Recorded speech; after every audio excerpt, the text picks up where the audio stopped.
Lingga terus mengabsen celah bibir istrinya yang terasa manis sembari membimbingnya. Dalam sekejap pria itu sudah menguasai. "Mas, bukannya kaki kamu masih sakit?" tanya perempuan itu merasakan tubuhnya sedikit. Setelah berhasil mengosongkan rongga dadanya, memasok oksigen akibat ulah suaminya. "Dikit kok, aman saya, nggak apa-apa," jawab Lingga, menatapnya dengan kilatan keinginan yang menyala. Walaupun sedikit merasakan tak nyaman, tetapi keinginan hati sepertinya susah untuk dipadamkan. Setidaknya edukasi tipis-tipis agar Moza terbiasa dengan sebelum capai puncak sesungguhnya. Kamarnya emang udah dikunci, nanti kalau ada yang masuk gimana? Moza memikirkan banyak hal yang bisa saja tak terduga. Takut seperti malam kemarin, tiba Gasta memergokinya. Beruntung bocah kecil itu menyahut kalau tidak mungkin akan melihat kelakuan suaminya lebih jauh lagi.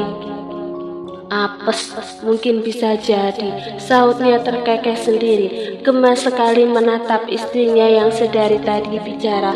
"Gak jelas banget, lagian masih jam segini, belum lagi nanti mama manggil." "Emangnya cium istri sendiri ada batasan waktu dan jam?" tanya Lingga gemas kembali menempelkan hidungnya. "Bukan gitu mas, geser dikit dong, tubuhmu berat," keluh Moza menahan suaminya dengan kedua tangannya. Maaf sayang, tubuhmu hangat, wangi, aku suka." Lingga menggeser tubuhnya lalu merebah di samping Moza. Namun sebelumnya pria itu lebih dulu mengecup keningnya dengan seulas senyum. "Zah, mau kemana?" tanya Lingga mendapati istrinya bangkit dari kasur sembari membenahi hijabnya yang kusut. "Keluar bentar mas, barangkali mama butuh bantuan di luar," jawab Moza yang masih merasa sungkan. Baru juga datang, masa sudah mengurung diri di kamar, merasa tidak enak jika tidak mengerjakan sesuatu. "Kan ada Simbo yang bantuin, kamu tuh istri aku, tugasmu mengurusku dan anakku yang lebih utama. Jadi kalau suamimu memintamu untuk tetap tinggal, ya nggak usah keluar." Lingga ikut bangkit menahan istrinya. "Iya mas, insya Allah paham. Ini kan juga mau memperhatikan urusan perutmu. Sepertinya sebentar lagi kita ditunggu makan malam, mengingat memang baru pukul 7 lewat. Kamu lapar?" tanya Lingga, hampir lupa dengan urusan perutnya. Saking asiknya berdua mengurung Moza di kamar.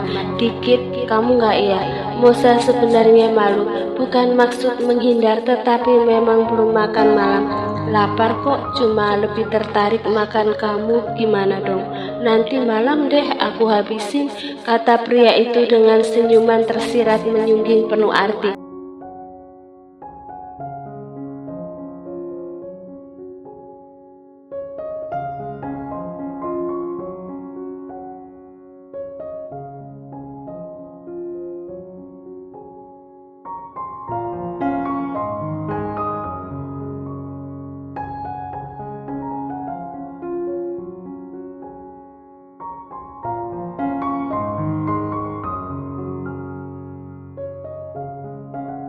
Saja semua anggota keluarga sudah berkumpul di ruang makan, termasuk Gasta dan Naka yang duduk berdampingan. Semua mata tertuju pada dua manusia yang berjalan mendekati ruangan. "Itu orangnya nongol," kata Mama Alicia yang tengah bingung cara memanggil pengantin baru itu ke kamar. Takut ganggu pastinya, mengingat pintu kamarnya tertutup rapat tanpa celah. Tidak enak juga mau mengetuk atau sekedar memanggilnya keluar. "Iya Ma, maaf tadi nggak bantu-bantu," saut Moza sembari menarik kursi tepat di samping Gasta.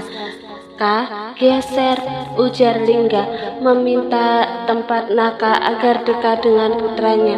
Adik pengertian itu langsung bangkit dari kursinya, menempati tempat duduk lain tanpa protes ataupun menyela.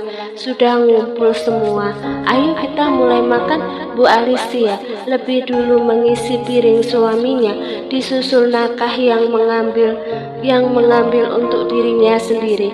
Tanpa dikode, Moza langsung mengambilkan untuk Lingga dan putranya. Segini cukup, Mas? Tanya Moza menunjuk isi piringnya. Kurangin dikit lagi, kata pria itu memperhatikan setiap pergerakan istrinya. Moza mengurangi seperempat untuk mengisi piringnya sendiri tanpa menambahi lagi. Kok makan kamu sedikit sekali, Zah? Nggak lagi diet kan? Tanya Bu Alicia melihat isi piring Moza yang minim. Segini cukup mah, nanti Gasta suka nggak habis. Sayang kalau dibuang, kata perempuan itu yang terbiasa makan sisa anaknya. Jadi sengaja mengambil porsi kecil untuk dirinya. Sudah terbiasa saat hidup bertiga dengan ibunya, sikap Moza yang sederhana tetap terlestarikan walaupun kini statusnya sudah berbeda sebagai menantu sultan dari keturunan Daharyadika. Gasta, maamnya pinter kan? Harus habis ya, makan sendiri biar mama bisa makan. Interupsi Bu Alicia pada cucunya yang duduk di antara ayah dan ibunya. Jawab bocah kecil itu mengangguk sambil mengunyah. Dulu saat Linggah kecil, Bu Alicia tidak pernah mendapati pemandangan seperti ini karena putra sulungnya itu diurus Bu Maryam, bahkan lebih dekat dengan Bu Maryam daripada ibunya sendiri. Melihat Gasta yang tidak lepas dari Moza, sekejap saja baru paham karena memang sedari bayi Moza merawatnya sendiri tanpa bantuan orang lain. Udah kenyang mah? Jawab Gasta menggeleng pelan. Turun dari kursi mulai mencari kesibukan sendiri. Minum dulu, jangan lari-larian gak, nanti muntah. Kenyang. Moza bangkit dari kursinya mendekati putranya sembari menyodorkan air putih agar Gasta minum lebih dulu. Kembali ke kursinya saat orang-orang lebih dulu menghabiskan isi piringnya. Gasta mau bobok di kamar Om, ajak Nakah melambai agar ponakannya itu mau mengikutinya. Pemuda itu lebih dulu meninggalkan meja makan setelah mengeksekusi kudapan malam di piringnya. Kamar Om ada apanya? Punya banyak mainan gak? Tanya bocah kecil itu mengekor dengan penuh minat. Adalah, Gasta bisa bawa nanti, tapi jangan banyak-banyak. Sementara Linggah menatap keduanya dengan harapan agar putra kecilnya menginap saja di kamar Nakah, tentu saja agar lebih leluasa merusuh ibunya Gasta yang tadi sempat tertunda. Walaupun Moza masih terlihat malu-malu, Linggah tetap harus aktif agar terbiasa. Nambah ya, makan kok dikit banget, nanti malam gak ada tenaganya, bisik pria itu sembari menyambar jeruk di meja. Moza tidak menjawab mengingat di meja itu masih ada ibu mertuanya.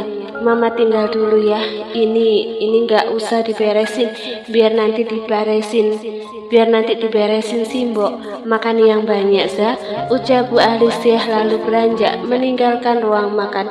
Iya Ma, jawab Moza mengiyakan, namun tetap saja mengemas ke belakang. Cuci tangan aja, tinggalin.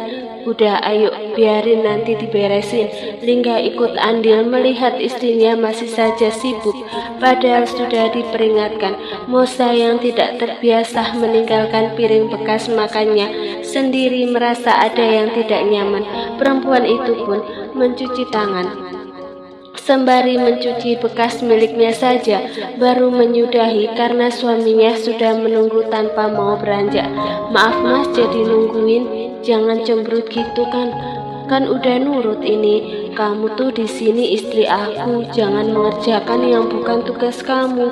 Nggak apa-apa kok Mas, cuma hal kecil, saut Moza tak mengapa. Dia juga dari kalangan bawah, jadi tentu saja pekerjaan itu akrab dengannya. Sejak dini, keduanya masuk kamar tanpa Gasta. Linggah langsung menguncinya agar leluasa menguasai kamar. urusan di luar dan juga putranya. Pria itu cukup tenang karena ada Nakah yang sepertinya paham dengan keadaannya sebagai pengantin baru yang butuh sedikit ruang bebas hambatan. Gasta beneran tidur dengan Nakah? Nanti kalau nyariin gimana? Tanya Mosah mengingat putranya terbiasa begitu jika terjaga malamnya. Nanti biar diatasi Nakah, dia bisa diandalkan kok. Lagian kan kita seatap sayang, dekat, kata Linggah menatap pergerakan Mosa yang duduk di bibir ranjang. Kaki kamu beneran udah enakan ya mas? Atau masih harus terapi lagi? Sudah jauh lebih baik, ada dikit masih terasa. Linggah sudah lepas dari kruknya sejak hari pernikahan. Walaupun berjalan sedikit tidak simetris, tetapi jauh perkembangannya lebih cepat seperti hasil prediksi. Ternyata benar, hati yang bahagia dan sugesti positif pada diri sendiri mampu membakar semangat orang-orang yang tengah sakit. Apalagi kemarin dibarengi dengan niat ingin segera mempunyai acara spesial, sudah barang tentu Linggah semangat bertemu dengan hari-hari di depan. Mungkin semangat itulah yang membuat Linggah cepat pulih, bahkan lebih cepat dari perkiraan dokter. Zah, aku bersih-bersih dulu ya, ucap Linggah menukar pakaiannya sendiri setelah dari kamar mandi. Mosa juga melakukan hal yang sama demi menutupi letupan lain di hati dan juga deg-degan jantung yang mulai terdengar nyaring. Mosa merilekskan sejenak di kamar mandi sembari ganti. Perempuan itu keluar dari kamar mandi cukup lama. Terlihat Linggah tengah sibuk dengan gawai di tangannya.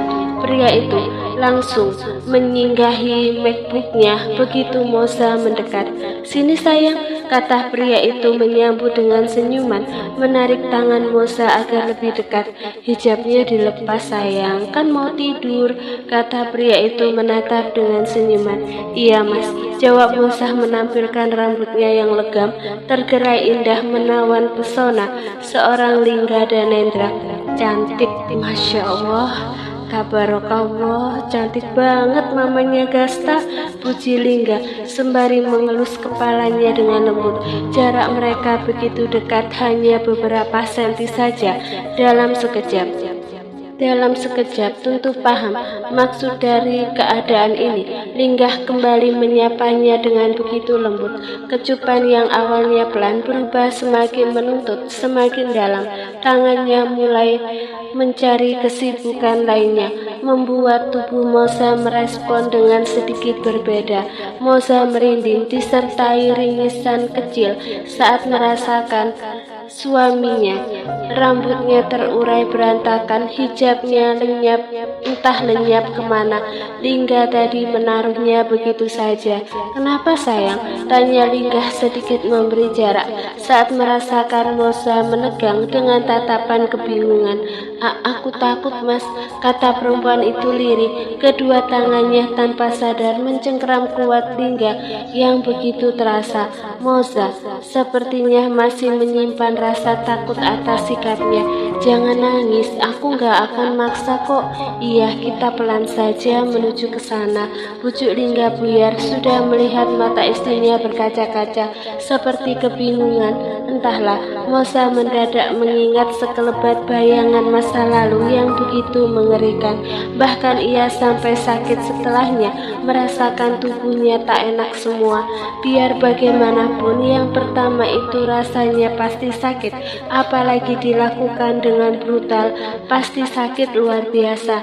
Tak menyalahkan untuk perempuan yang pernah menjadi korban rudal paksa, bisa berdamai dengan dirinya saja sudah anugerah yang patut diapresiasi. Padahal sudah lama berlalu, tetapi mungkin rasa itu masih lekat diingatan.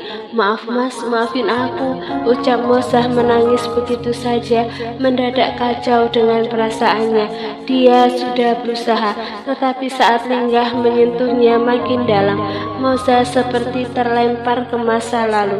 Lingga langsung bangkit dari pembaringan dengan kebingungan menenangkan Mosa yang malah tergubuk. "Ya Allah, jangan gini sayang, aku minta maaf," ucap pria itu merasa begitu sakit. Sedalam itu menyimpan rasa takut yang juga tak kunjung hilang. Lingga membawanya dalam pelukan agar Mosa lebih tenang, kembali mengancingkan piyama istrinya yang sudah berantakan.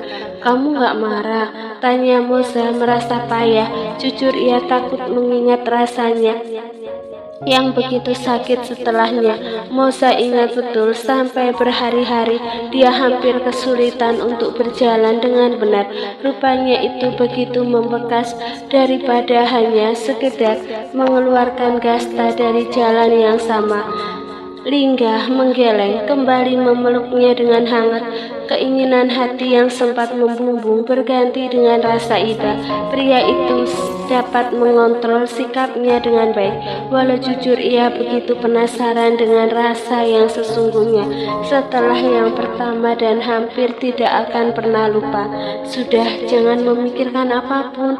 Aku akan sabar sampai kamu siap," ucap Lingga mengecup keningnya penuh kehangatan.